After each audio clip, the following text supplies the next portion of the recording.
Video দেখার পরে দেখি ওরা এই কলা গাছগুলো নিয়ে আসতেছে, নিয়ে আসার পরে এই একটা মেশিন আছে, এরকম একটা মেশিন দাঁড় করে রাখছে।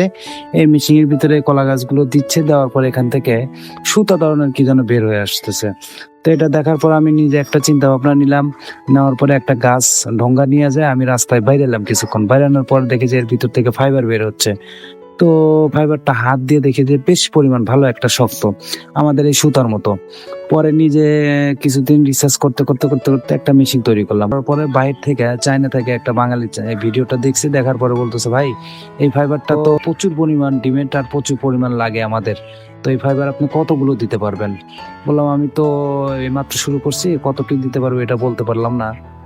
তখন বললো যে আমার ভাই আছে বাংলাদেশে, উনি আপনার কাছে যাবে, যাওয়ার পরে কতগুলো মেশিন দিচ্ছেন দেখবে, দেখার পরে আপনার এই ফাইবারটা আমরা ল্যাব টেস্টে দিব, দেওয়ার পরে যদি সাকসেস হয় তাহলে আমি আপনার কাছ থেকে 52 টন মাল নিতে পারবো।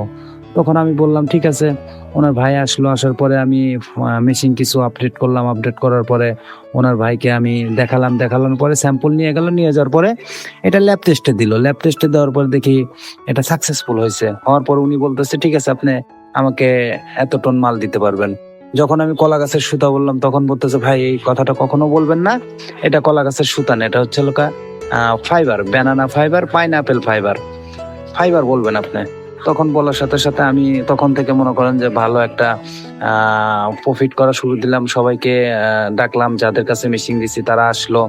আসার পরে আবার নতুন করে মনে করেন যে বিভিন্ন জেলায় মেশিনগুলো দিচ্ছি, আর যারা অন্য জায়গার থেকে মেশিন নিছে তাদের ফাইবারগুলো কিনে নিচ্ছি। মোটামুটি এতে ভালো একটা বৈদেশিক মুদ্রাও ইনকাম হচ্ছে আমাদের।